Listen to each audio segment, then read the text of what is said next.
welcome to Comprehend This morning. I hope everybody has had a great holiday season and a good start to the new year. Today we've got some things we're going to talk about. The CI and the quiet kid. Are they even getting it? I know, you know that kid, the one who never speaks, never volunteers, never reacts, and every day you're like, are they learning? Or are they astral projecting? Today we're talking about that quiet kids in CI class, the processors, the observers, the students who give us absolutely nothing until suddenly they give us everything. I'm joined by Stephanie Carbonneau, and we're unpacking why silence doesn't mean disengagement, how to stop panicking when there's zero output, and what real participation looks like beyond talking just to prove you're alive. If you've ever stared at a silent student and thought, please blink if you understand, this episode is for you. And I just want to say that unfortunately Jackie couldn't join us this morning. She got a last minute illness, so we wish her all the best and hopefully we'll see her back soon. And we'll be right back after these short videos.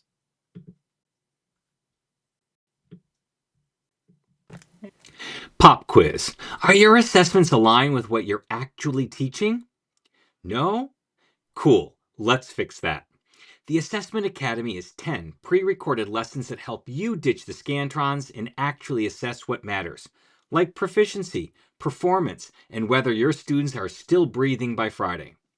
Watch on your time, as many times as you want, for a whole year. And no, there's not a single lesson about bubble sheets or grading 72 essays at 11 p.m.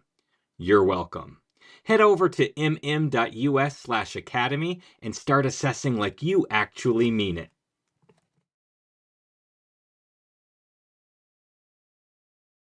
Welcome to Comprehend This, real talk for real language teachers. No drills, no dry theory, just honest stories, practical ideas, and a reminder you're not alone in the CI trenches.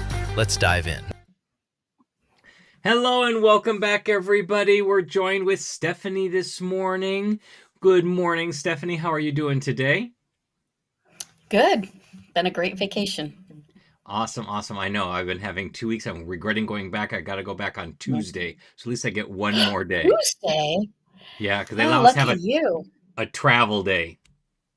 We do that with Easter Oh. break too. They get us one extra day so that they have that travel day.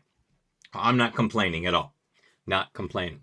So, Stephanie, it's your first time with us this time. So why don't you go ahead and let us know a little bit about yourself? I'm a middle school teacher in southern Maine, just an hour north of Boston. Been teaching for 28 years, and I've only taught middle school, mostly deskless classroom, really embracing the ADI strategies.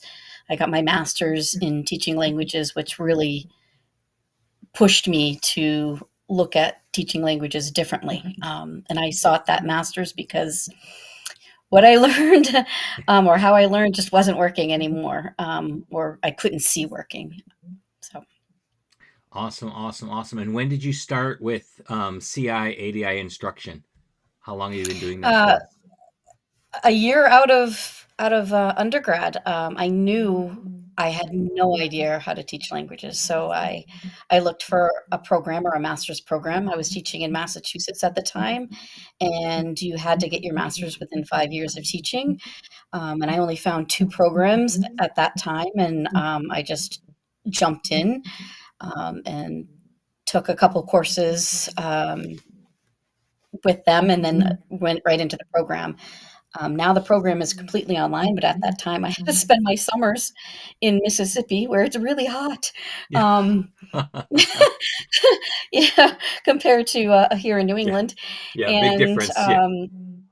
Yeah. still at that time, it was, there in theory, but people or teachers were still teaching the way they had been taught. And I searched and searched and searched and just started following different people and combining the ideas that I've learned with them.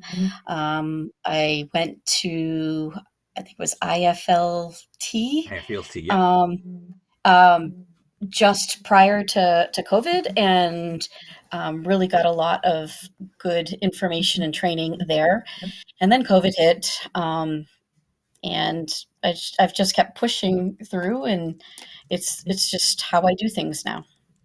Awesome, awesome. I'm a little bit similar in it, but a different path. I didn't go for the masters.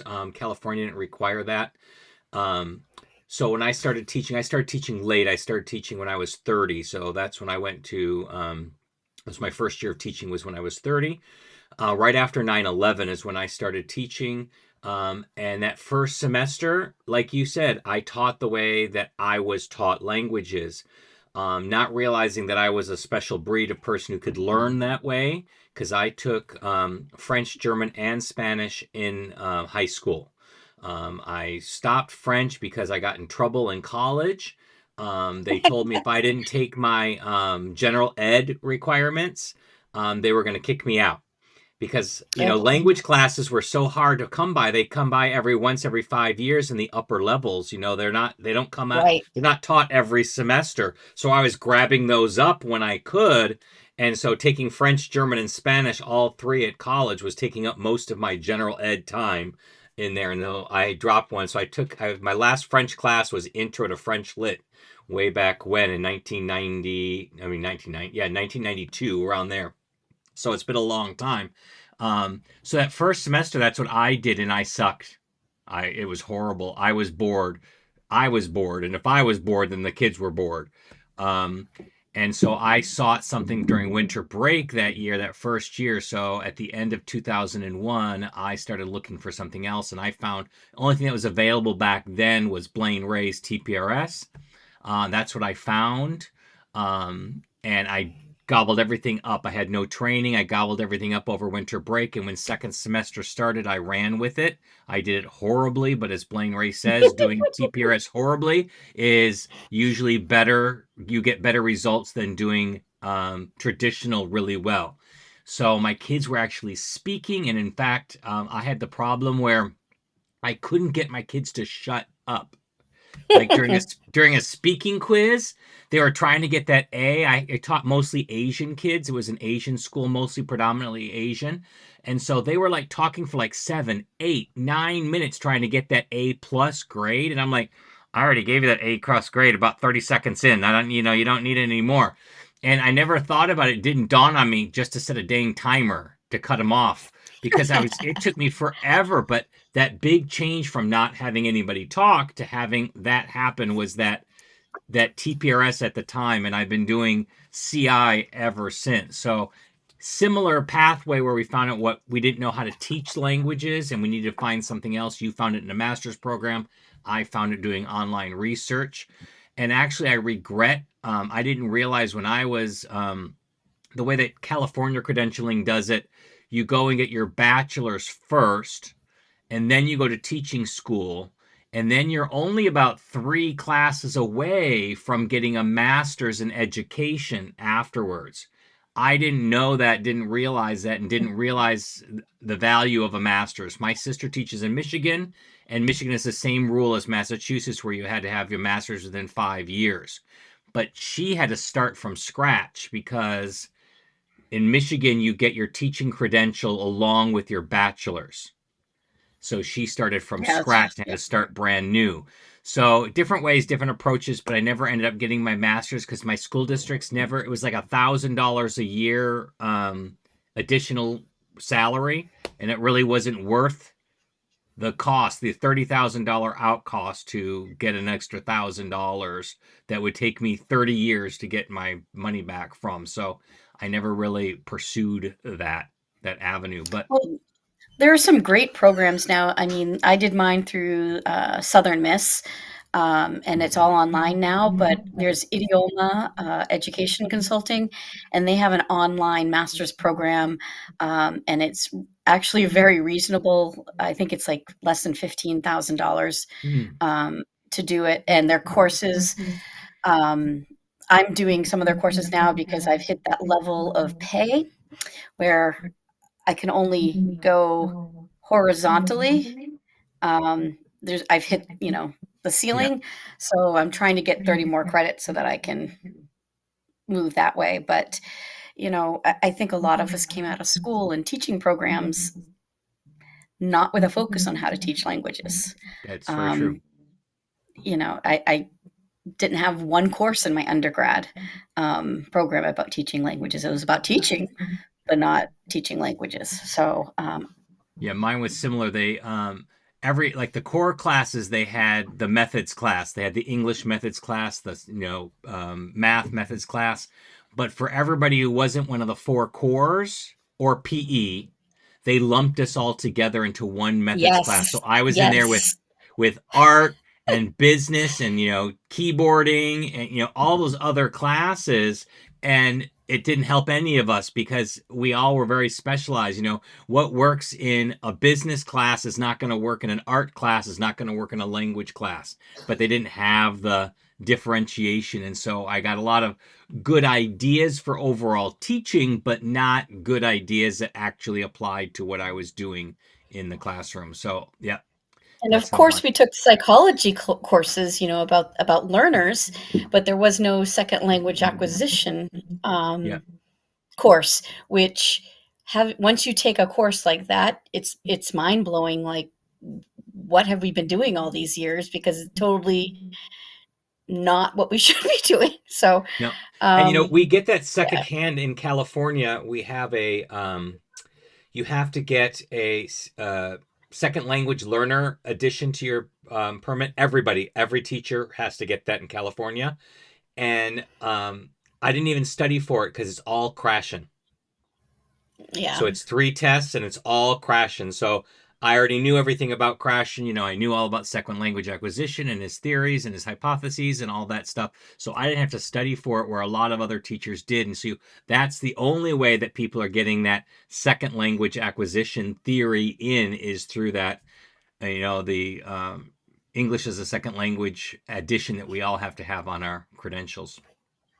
So Hmm. it is different. It's interesting how we all get there, but I'm glad that we do get to that ADI CI instruction because I think the kids really benefit from that much more so than traditional drill and kill type. So let's go Totally ahead and agree.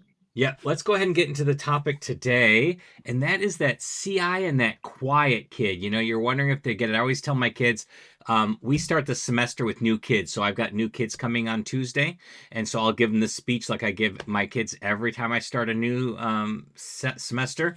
I I never know if you understand because this is what you look like when you don't understand, and this is what you look like when you do understand. And it's so true. They don't give you any indication, and you're wondering what's going on behind those eyeballs. Is it clicking in there?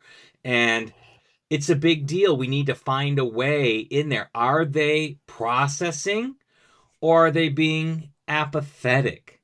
So what's your views on that? Well, it took me a long time to not take it personally. Um, Teaching is who I am. I put a lot into it. And so, taking it personally when there's no reaction was a big hurdle. Um, so once I've gotten past that, it, it's taken a lot to really hone in on that silent kid because the loud kids kind of drown out that silent kid, and that silent kid can be missed, and that's what they want to be missed. So I've really worked on doing the whole teach to the eyes, right? I mean, they tell you to teach to the eyes, and if you are interacting with a student, look them in the eye, and it's Mhm. very clear if they're avoiding your eyes, they don't know what's going on. If they're looking at you and giving slight nods, then something's happening in there. They're just quiet about how they're going to do it. And I just started doing different things within the class that gave them a voice, not necessarily a voice physically, but a way to show me that they were, in fact, with me, understanding, processing, learning the language. And so, yeah, I don't know if you want me to talk about some of those things that I've been doing. Yeah, we'll get to that. um, Let's just we're just get started here. I'll say that I'm like you. I don't take it personally, but I was worried originally at those silent kids that I needed to find a way whether they understood or not so that I know if I'm doing my job right. Because that feedback to me is letting me know if they're understanding, I'm doing my job. If they're not understanding, then I'm not, and I need to do something else because doing the same thing over and over again isn't going to change, that thing. And then I was told this story from a friend, and it put a lot into perspective for me so then I didn't worry about it as much. But the story goes, and I can't remember which country it is. I'm going to mess up the country, but I'm going to just use Finland as my example because I knew it was one of those upper Scandinavian countries. This family moved there from the United States. They were American. Nobody spoke the native language there, but they were moving there for a job. And they had two kids, a couple years apart, but they were young kids. They were like, under the 5 mark. And they went to Finland, and the parents learned the language. And then they decided they were going to raise their kids bilingually. And so one of the parents was only going to speak to them in Finnish, and the other one was only going to speak to them in English.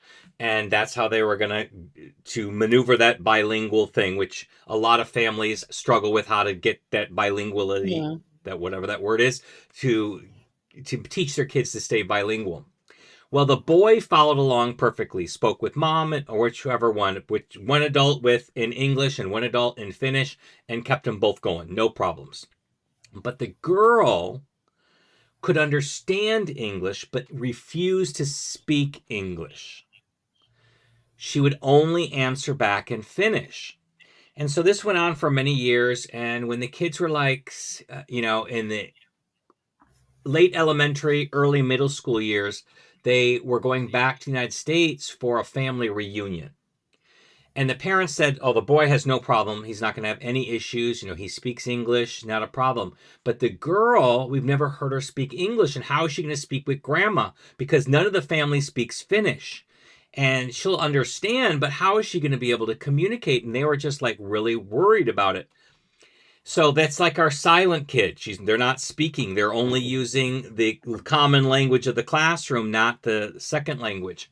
So they went back to the United States. They did their family reunion, and the girl was speaking with grandma in fluent English with no accent.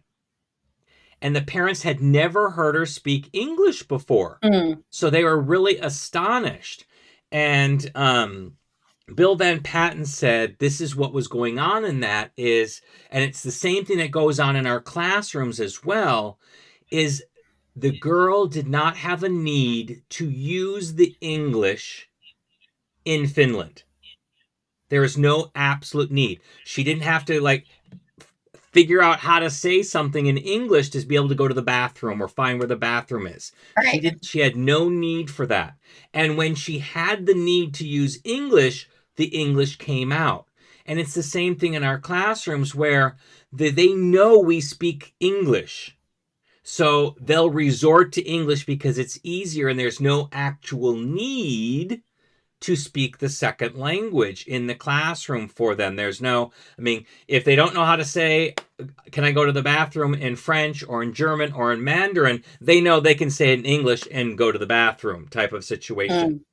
And we find that happens. I hear so many stories from teachers who take kids on foreign exchange programs, like in the summertime, and they're so worried about kid A or kid B because they've never heard them speak the language. And they're like, how are they going to be able to function? Because, yeah, we're good in Madrid or we're good in Paris because a lot of people speak English there. But when we go to the countryside and we go to some of those smaller towns where English might not be as prevalent, how are they going to communicate? And then they get surprised that the kid can actually use their French, their Mandarin, their German, or whatever language it is, because now they know they have no other choice. And so I found that very, very interesting and a little bit more forgiving for myself during that time.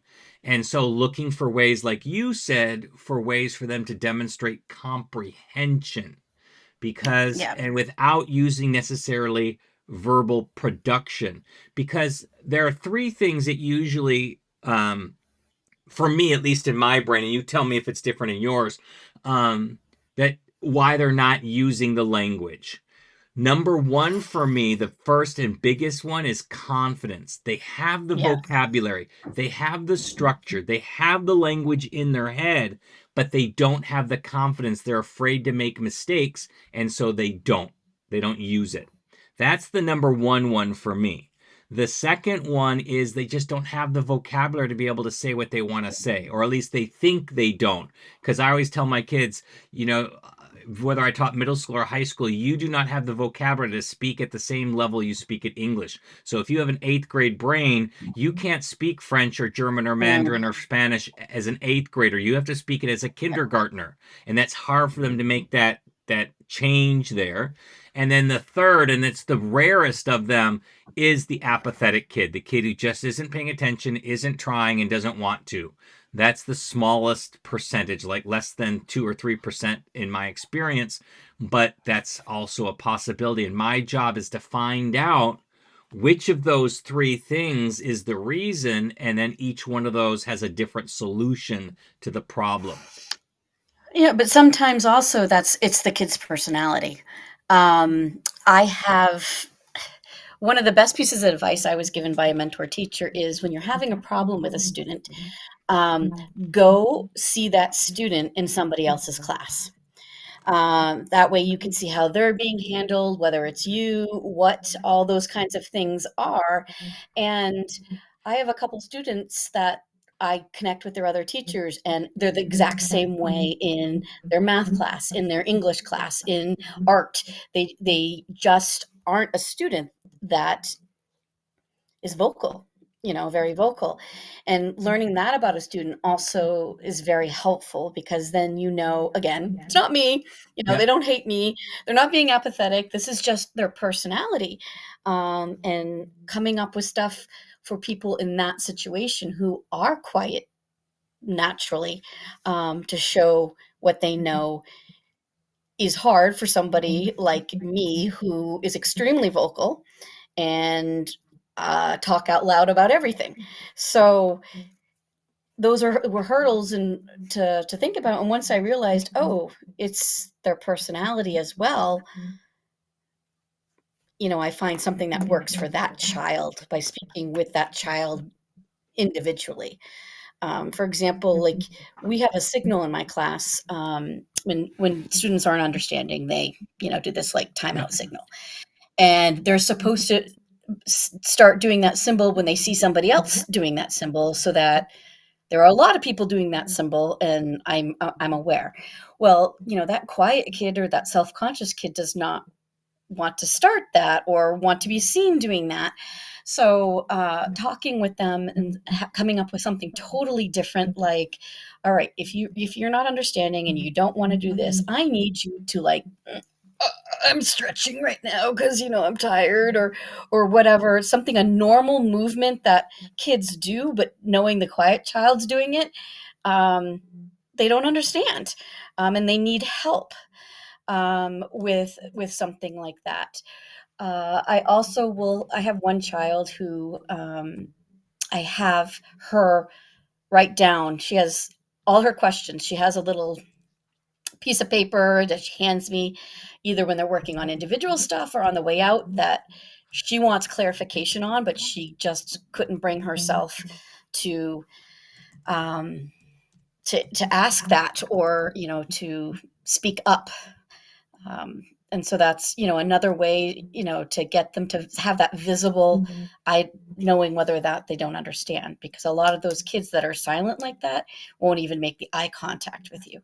Um, so you can't rely on that. And again, it's just making that connection with the kid in a different way, and then letting them be, I guess, because that's their personality, and finding a way when it's not a whole class thing to connect with that child to make sure they've understood. Absolutely, absolutely. And you brought up a couple things that I want to talk about. You talked about that the personality, and because it's been so far removed, from my first 4 years of teaching, where I taught at that 80% Asian school, I had completely forgot about the personality thing, because most of the kids at that school that I taught at were fresh off the plane Chinese. So they came from mainland China. China does what a lot of European countries do, where they pigeonhole kids based on their elementary school years in the track that they go Mm. into.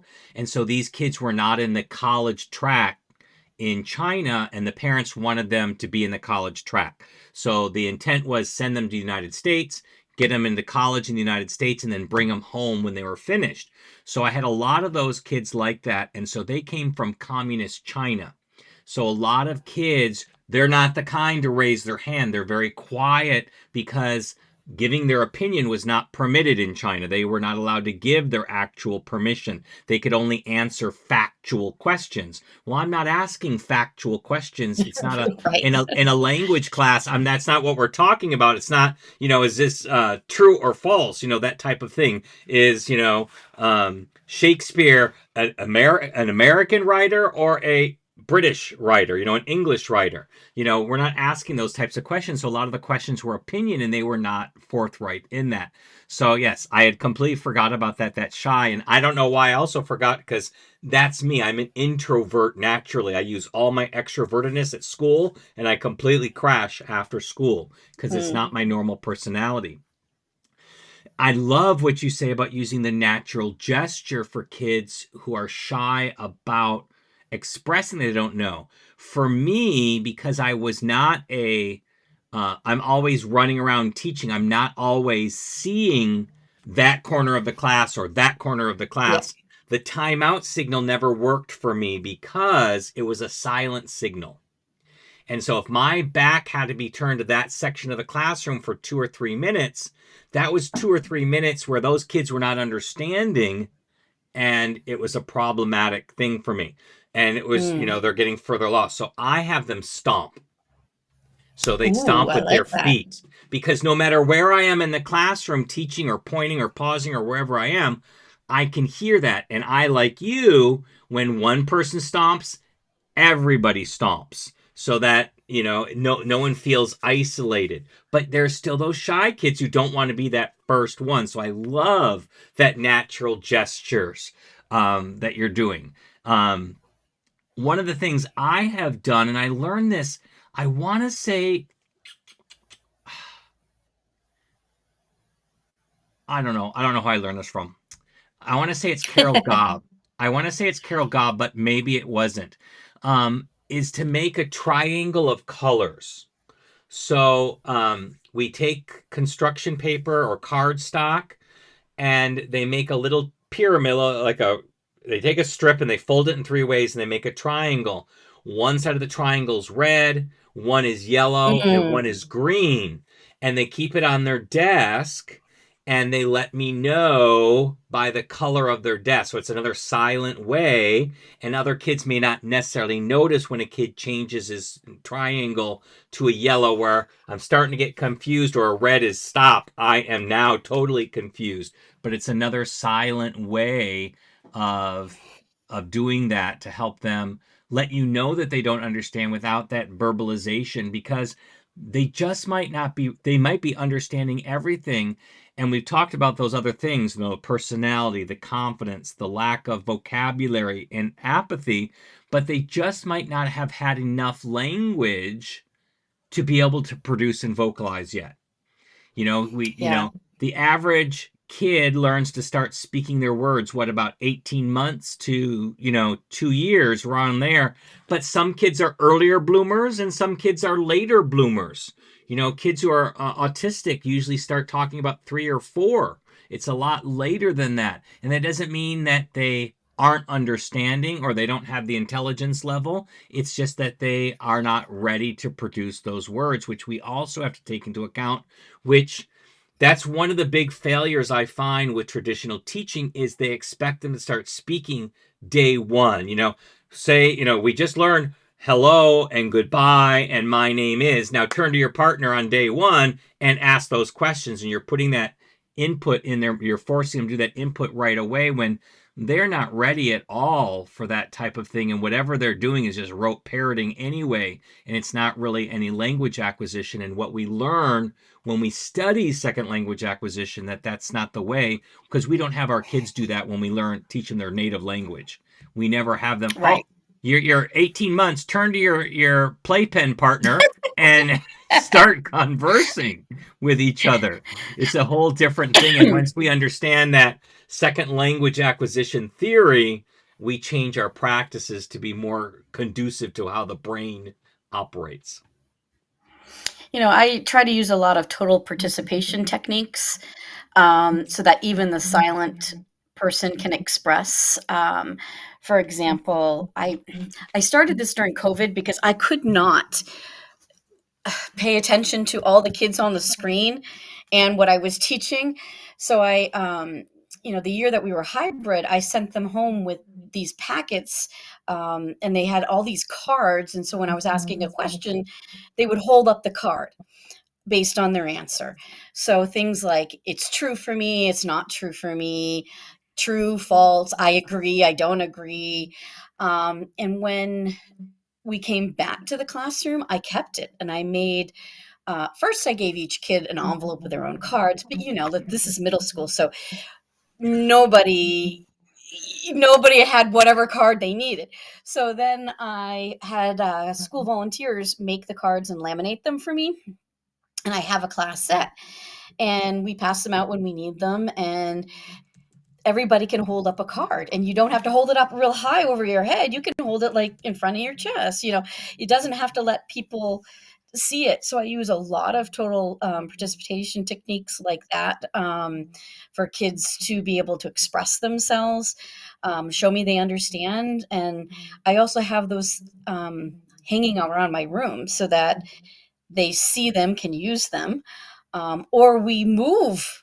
Is this true for you? Then you go over under this sign. If it's not true for you, you go over here. If it's sometimes true for you, you stand in the middle. And they don't have to say anything, but they're showing me they understand, um, by their movement, and showing me that visible, that, they can express what they understand without actually, producing language.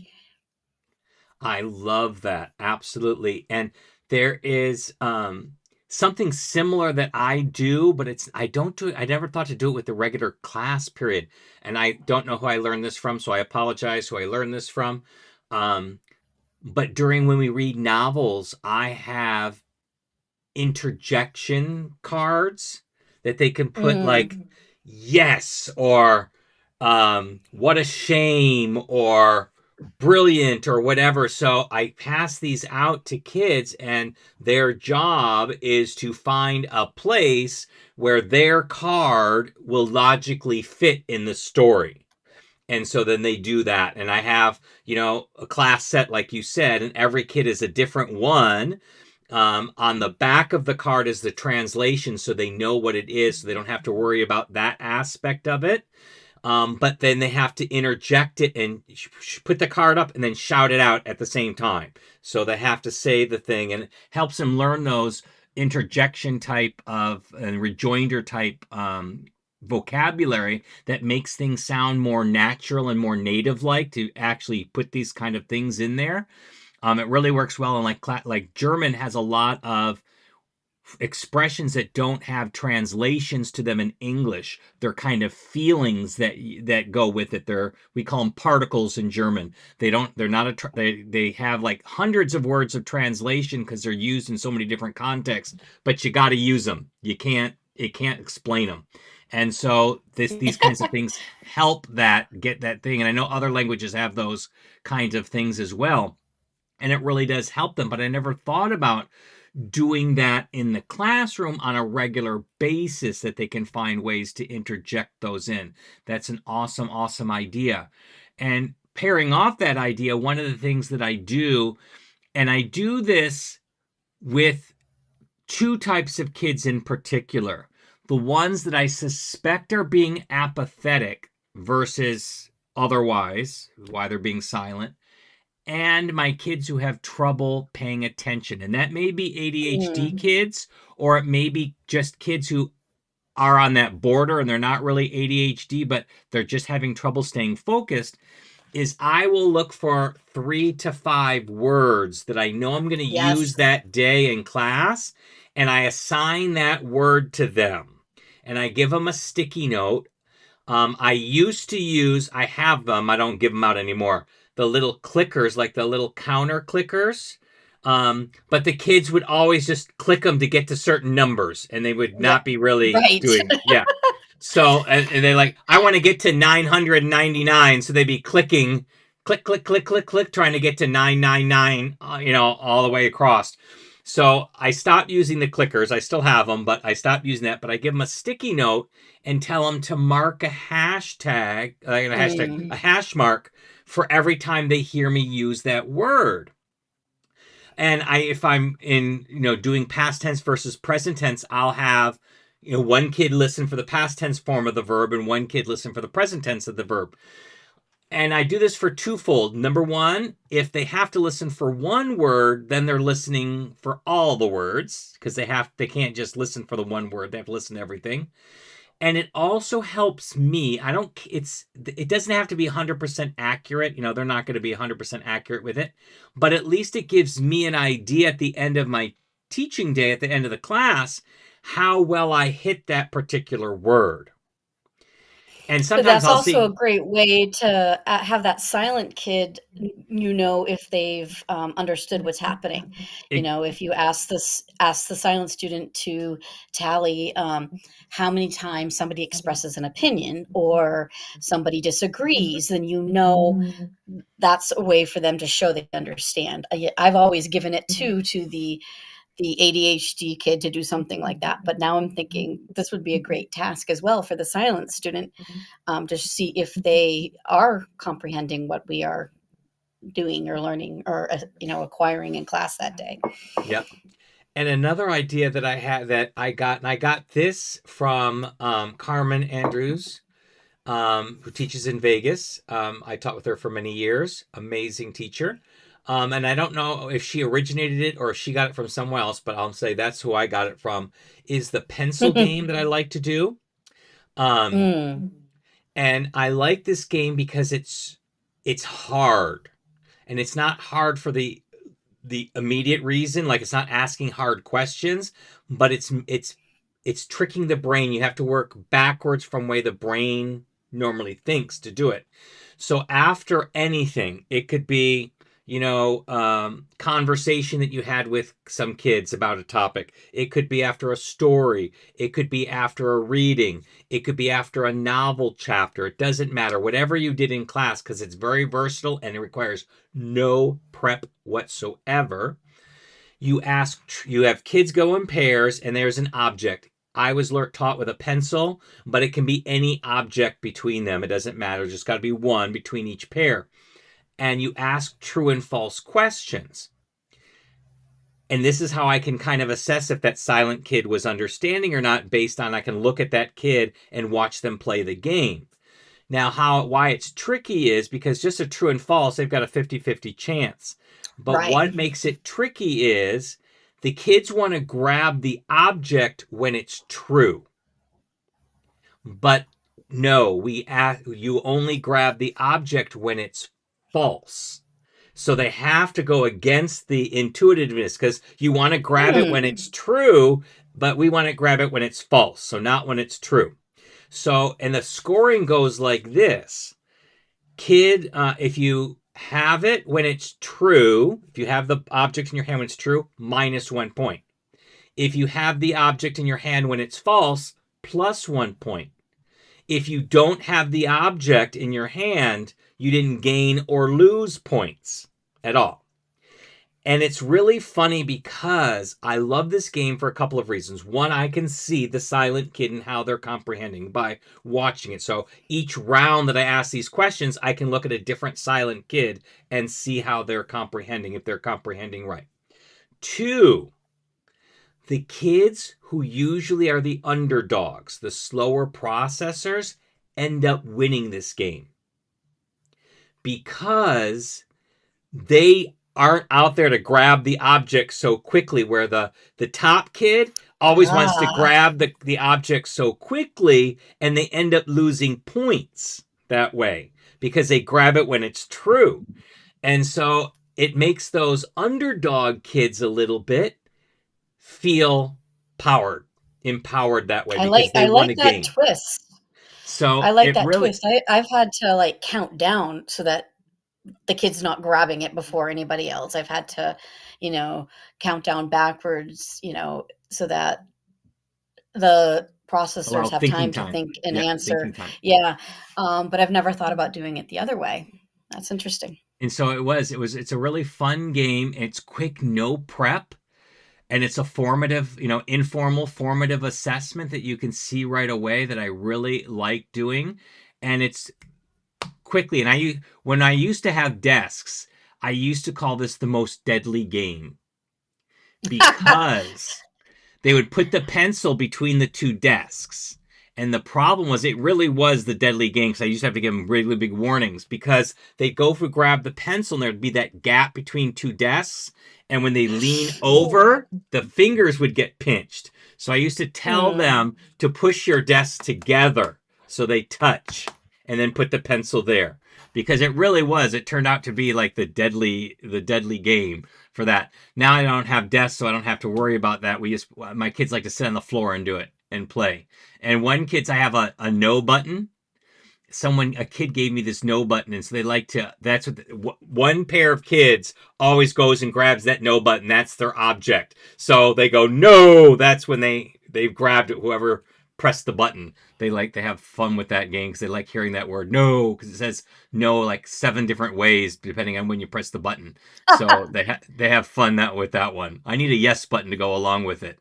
Oh, Whenever the kids ask that's me though for yeah. something like, "Can we have a movie day today?" I press the button. No. That's great. That's great. It worked really well with middle school kids. So we've kind of been talking about this, but low pressure comprehension checks. Is there any other techniques that you use to check if they're understanding that are those low pressure for those kids who are nervous or like their personality or they just don't feel confident? You know, when things were free during COVID, or post-COVID, a lot of programs were. I used Plickers a lot. I'm not sure if you were familiar with Plickers, I've but heard of them. each kid has a card, and no kid's card looks the same, and you can't tell how people are answering. It's how they hold the card, whether they're choosing like the answer A is correct or answer B is correct. You can't tell, and you can't look at anybody else's card and cheat. But now it's not free, and you can only ask 3 questions, and it's just more work. So kind of given on that, but you've got your exit tickets, your journal entries, and with journals, you don't have to grade every kids. You just don't tell them that. Yeah. But you look at the kids that you need to look at, and for me, it's those quiet kids I grab first. And did they understand the question and answer the question correctly, or did they do their exit ticket? Did they understand their exit ticket um, correctly? And I've given up doing passwords as well at the door. Instead, now I'm asking questions, and usually the questions I have it printed out, and there's like a yes no, or there's some choices, and as the kids come in, I'm asking the question, and I can tell for those silent kids, do they understand what that question is or how to answer it? And it's always based on whatever we're talking about at that time, whatever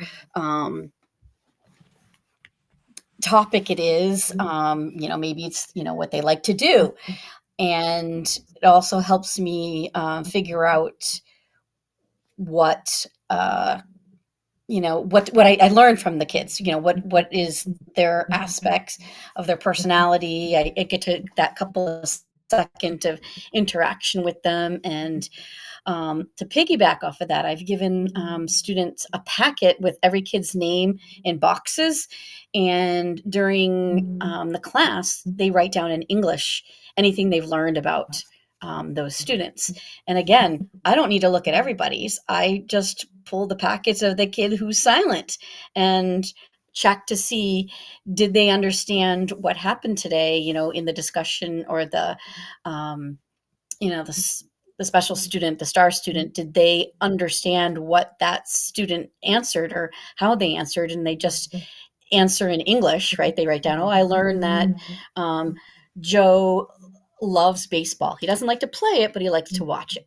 And then I know that they were, following along, understanding. And I ask all of the students to try to come up with something for every student by the end of the we're on quarters. And then I collect them. And again, I use that mostly for the silent students, or the kids who don't participate, or you think they're being apathetic, but they're not. Yeah. And gives them a way to demonstrate that they understand what's going on and they are acquiring, but they're just not being vocal about it. Absolutely. And what I used to do, and it started in COVID, like you, I used Flipgrid because Mm, unlike you, where you could see the kids, our kids were not required to have their cameras on. So a lot of kids didn't. So I was talking to black boxes. That's all I was yep. doing. I had no indications. And I don't think they had all those emojis that they now have where they can do thumbs up and thumbs down. I don't think they had it because Zoom was so new back then. I don't think they had all those different things where I could say, give me a thumbs up or give me a thumbs down. So I used Flipgrid as my exit ticket. And unfortunately, Flipgrid's no longer available. Microsoft killed it. Use But it was Padlet. Padlet's come a long way, and I do Padlet a lot okay. And for I them thought of to that, but post. I use another system that I use for everything called formative.com. I use it Oh, it for used to be I Go Formative, right? Yeah, it used to be Go Formative, and they changed it just to Formative.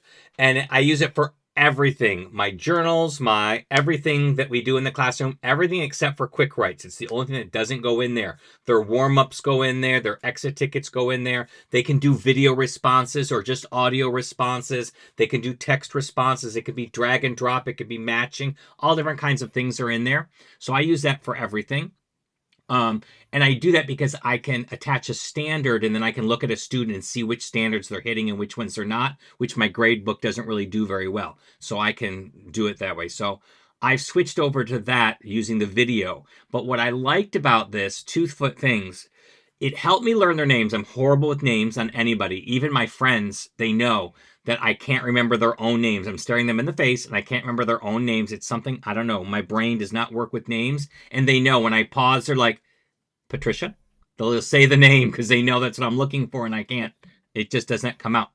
Um, so it helped me learn the kids' names because normally I told the kids, if I learn your name before December, it's because you were in trouble a lot because I really wouldn't. And if they change their hair, because I don't know what it is, I attach names to hairstyles. So if you changed your hair or got a major haircut, and now I'm lost. I have no idea who you are anymore. And it was really difficult when I taught the Asian kids because most of the Asian girls were just long black hair and they didn't do anything different with it. They didn't braid it or put it in pigtails or ponytails or anything else. It was just long, straight black hair. And so it was really difficult for me to be able to remember the Asian name, the names of my Asian kids, not because they were Asian. That wasn't the problem. It was just because I use hairstyle and their hairstyle didn't vary very much. So, Flipgrid helped me with that, but also it helped me with my silent kids and all my kids Mm-hmm. because I would ask them to tell me 3 things they learned that day in class. So that really told me whether or not they understood, or if it was a conversation day and we had a question like, how many sloths would fit in your bedroom? And they'd have to answer that question. We already answered it in class. I asked every kid that question. We talked about it. We laughed. One kid says only one. I'm like, you have a really small bedroom? He goes, no, it's a really fat sloth. So, it was just kind of funny how they would all interpret Funny, it. yeah. And then you have the math kids who are, doing all the square meters and trying to figure out exactly how many sloths would fit in there to get an exact. It's a really funny question. But then the kids would answer that afterwards in the target language. And I love it too, because normally I would only do a speaking assessment, 2 speaking assessments, a grading period.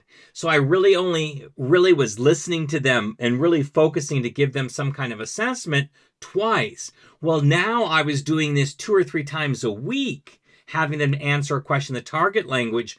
So I was getting so many more samples that I was getting a much better evaluation Mm. of their ability to speak. And I used to have them do video because I wanted to make sure they weren't reading.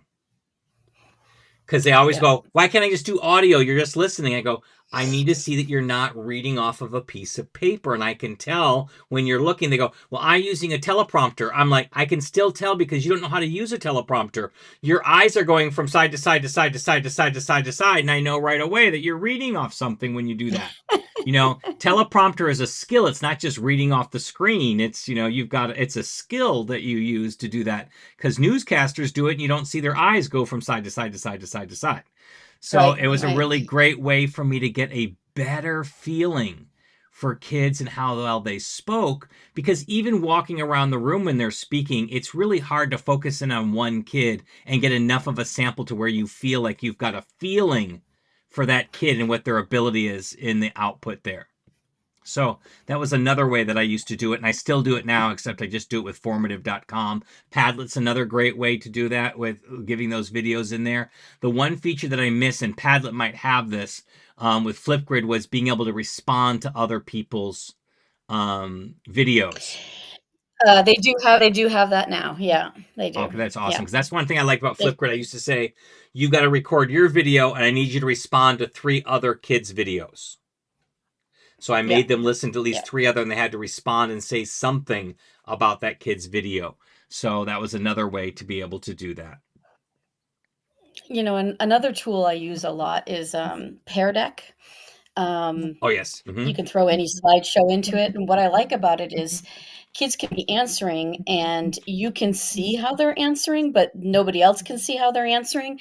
So, I'm looking, and again, I'm scanning for those kids that are silent, and, did they categorize, um, things correctly, or did they match things correctly, or did they type a response, um, and that's always helpful to do. But being on technology all the time is something I try to avoid, actually. It's probably a once or twice a week activity when we're doing something like that. But Go Formative, when I was using it when it was free, had the same type of thing. I could see or Yep. respond to kids while they were working, and check in on those silent kids. You know the kids that are going to do amazing. And yes, you want to acknowledge them, but you only have so much time. So with tools like that, you're able to sneak in and see those silent kids, or nudge the kids who, are apathetic and don't want to participate. And you're giving them a way to participate that's invisible to everybody else, but visible to you. Yeah, absolutely. And formative, they do have a free version which uses they restrict how many the questions, and there's different questions. I know multiple choice is free, and free response is free. There's a couple there's you can get at least the basics out of it for free. I pay, it's Yeah. $15 a month, and it's well worth it for me. Like you said, I can see live as they answer. I can see. And what I also like about it, you said, you can communicate with them, but they can also ask questions without being embarrassed. Because a lot of kids don't want Right. to ask the questions out loud because it makes they feel like they are um being dumb, that they look dumb to their peers. So they can silently ask you a question right then and there, and you can silently answer back the question. Or if it's something more detailed, you can walk over to them and then have a little chat with them. But I love that because for 2 reasons. One, it helps that silent kid communicate. And two, I always hated this. Whatever kid comes up to the front of the room with the test in hand and they ask a question out loud, and invariably they give away the answer in their question. And the whole class just heard it. And you're like, damn, that was the most important question on the test. And I really wanted to see how you guys answered that. And you just gave it away. This way, you don't get that. They don't have to do it. And I also Mm. love the fact that I can go, everybody who answered A on question number 6, you got it wrong, but I can type one response, and everybody who put that same response, I can say, this is why A was wrong and this is why C is correct. I can do it one time for that error. I can do it again for the kids who got the B answer. Instead of having to type feedback for every kid, I can just select all the kids who got A, chose A, and put that in there. Or I can pin certain comments. Like if I want this to be, this was supposed to be written in the target language, I don't have to write that every single time. I can pin it and just click it over again. So I love that aspect of it. It makes it so easy in doing Mm. that. And I know I should be doing less electronics, but I am a tech person anyway, and I am on the complete other side. I have gone, except for quick writes, paperless in my classroom. I don't go to the copy machine all the time. I go to the copy machine like twice a semester when I make 1,000 copies of my quick write paper. I make a whole lot of them, so I have to keep going back and doing it every week. I do everything digitally because, like you said, kids lose the papers. I want a record and a tracker, and I can track it a lot more easily when it's digital. And I can go back and evidence if a parent questions or an administrator questions or a kid questions why they got this grade. I can go back because I can have kids record an oral response to something, and I can say, this is why I gave this. I have the evidence where if I'm just listening to it or they wrote it on a piece of paper and that paper is now gone, I can't justify or explain to a kid what they did right, what they did wrong, those types of things. So I am, to a fault, I use electronics more than I probably should in my classroom. And Go Formative has that video feature in it too, like Ed Puzzle, where you can Yep. tell them a story or give them a lesson, and then be stopping and asking those questions to see if they do understand. And I know that those silent kids appreciate a silent way of being able to express whether they're understanding or not. And on non-tech days, you've got things like the whiteboards, mini whiteboards, having them do drawing activities. Um, like it's just a or annotating something, like you have them circle or put a star next to all the things that they understand and an X next to the things they don't understand. So then you can go back and help clarify those things for them. Um, but when you have big classes, it can be hard because they do hide. So Yeah, absolutely. And we're just about to finish up. So do you have any final things you'd like to say about assessing that quiet kid, or knowing that if that quiet kid, which of the quiet kid is he? Is he the apathetic kid? Is he the lack of confidence kid? Is it the personality kid? Or is it the kid who truly is not understanding, doesn't have the vocabulary to understand?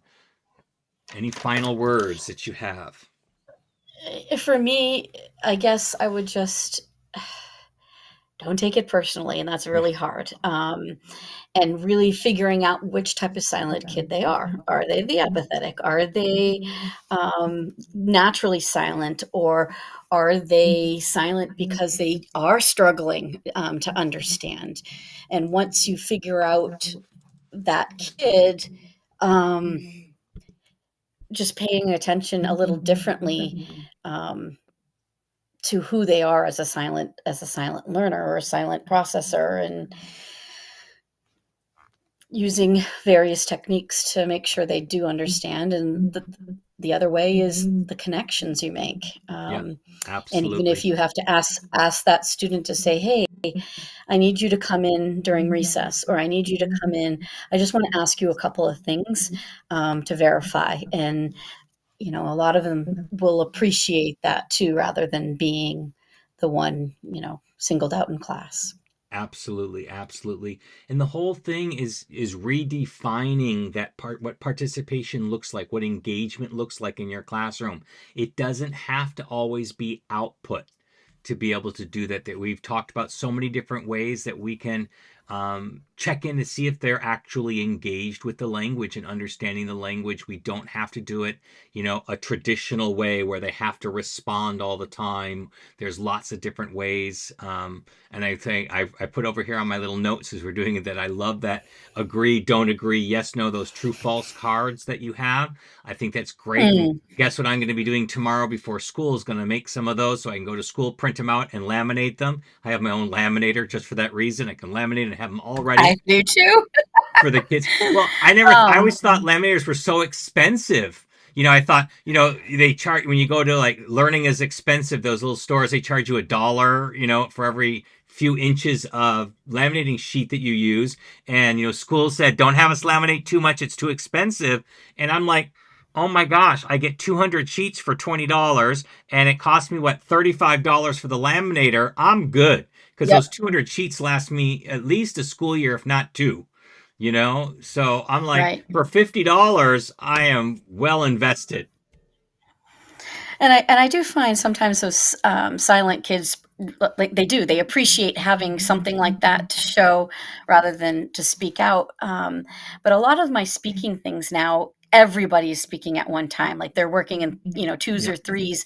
Everybody is speaking, so they're not as hesitant, I guess, yeah, because everybody's speaking. And again, you don't have to stand next to every student, and you become really good at your back to the student who you're assessing, so they don't think you're assessing yeah. them, and listening to them, and making it really low stakes and low pressure because they're not saying something in front of the entire class. Yeah, absolutely. And one thing we never talked about building the confidence for the kids, but one thing that I learned from Susie Gross, and she is a gem, and she won't come out of retirement to even come on here and talk with us on on one of our weekly ones. I begged her because she goes, I don't have anything more to offer. I've been out of it for so long. I'm like, oh my gosh, you are a wealth of knowledge. So, but she's always did whenever a kid spoke, no matter how bad it was, you celebrate with a little mini party with them. You are like, yes, you're Mm, making it them feel so good for whatever it was garbage that came out of their mouth, but it doesn't matter. They put themselves out there, and to celebrate that and make a big deal about that.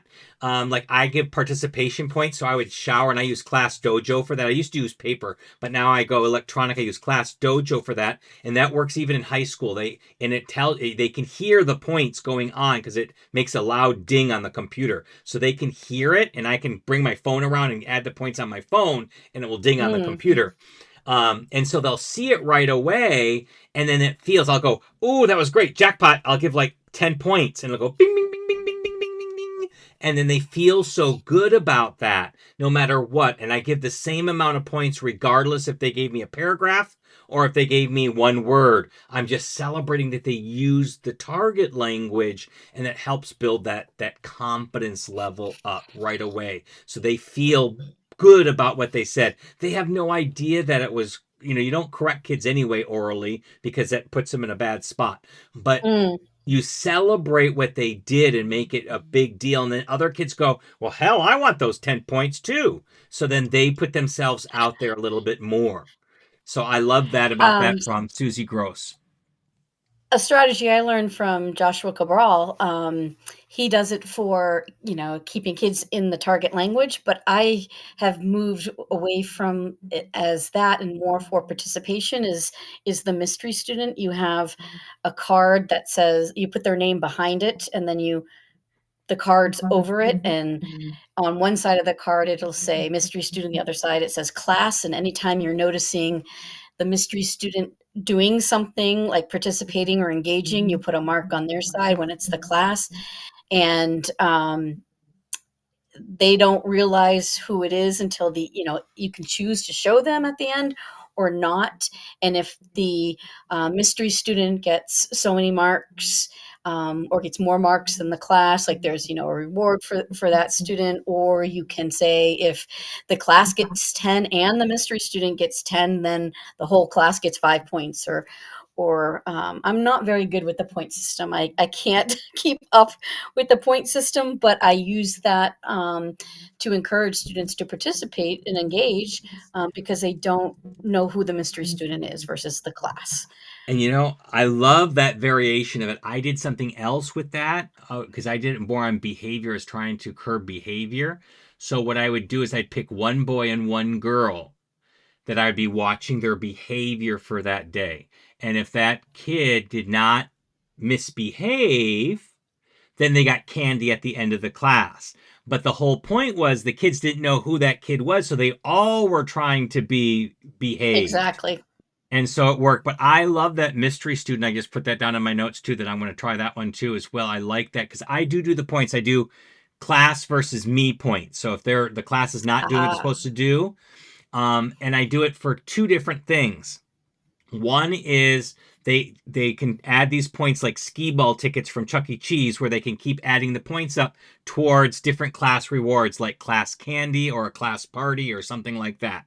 But also up to 15, because I have hour and a half classes. If I only had, because we're on the block, we do 4 classes a day for an hour and a half.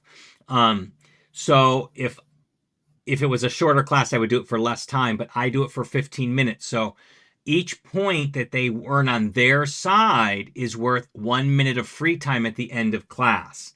So if I have an hour and a half, if I can at least get an hour and 15 minutes of work out of them, then it's worth it for me to give them 15 minutes. And they rarely get 15 minutes. It's usually around 7 to 10 is what they can get. But what they don't know, it's truly controllable by me because I'm the one who gives them the positive points. So if I know I need more time that day and I don't have 15 minutes to give them, I'm more stingy with the points up there. So I completely control it. And if they earn 20 points, they don't get 20 minutes. They only get 15 max. And some days I'm bad, like, oh, I forgot to give you your minutes today. I'll add those minutes till tomorrow. I forgot, it was my fault. But that gets them to do that as well. So I am good at keeping track of those points. And I do the individual points on Class Dojo. So that's how I do. I used to give out paper and they were responsible for keeping track of that paper. And I only collected them at the end of the grading period. But, and since COVID, I had to find a different way. So I use Class Dojo, which is electronic. I don't have to make those papers anymore and cut them out. That was a big old pain in my butt, cutting all those papers out. So it worked really, really well to do it that way. And that was another way for me to check for engagement along the way as well. And now with Class Dojo, I can give different points for different things. So then I can go back and look at that kid and see where were they getting points. Was it asking a question? Was it answering a question? Was it speaking out loud in class? Was it winning a game? I can give all different kinds of points and different values for different things and keep track of it. And the kids can keep track of it because they can go on Class Dojo and look and see what their points are. So I like that. And Class Dojo has some other features too, like it does grouping really well and it will randomly pick kids really well. The only thing I don't like about its random picker is it'll repeat kids. And I wish it would go through all the kids once before it starts repeating the kids.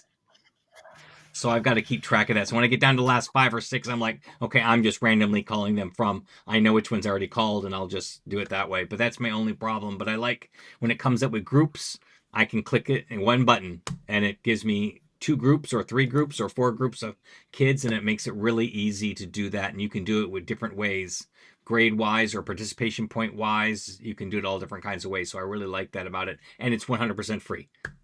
So that's another one to use. So.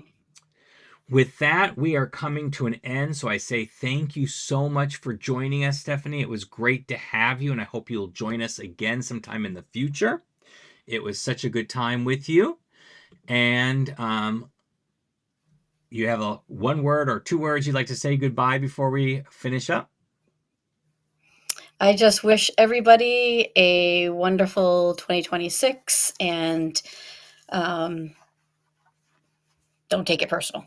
Yeah, don't take it personal. That's the theme today. Great. We'll talk to you soon. Bye-bye, everybody. Let's go out with our outro today. And if I can find it. Can't find my buttons. So, before you head back to grading emails or pretending your coffee is still warm, thank you for spending part of your day with us. Huge thanks to our guest Stephanie Carbonneau for reminding us that quiet doesn't mean checked out and that trust in the process really does matter. I wish everybody a happy new year and a great start to the new 2026. And if today's episode helped you rethink participation, pressure, or that one student who never says a word but somehow gets everything, then mission accomplished. Make sure you subscribe, leave a review, and share this episode with a teacher friend who's currently side-eyeing a silent kid. You can watch us live on YouTube or catch the replay on your favorite podcast app. Ditch the drills, trust the process, and I'll see you next time on Comprehend This. Goodbye, everybody.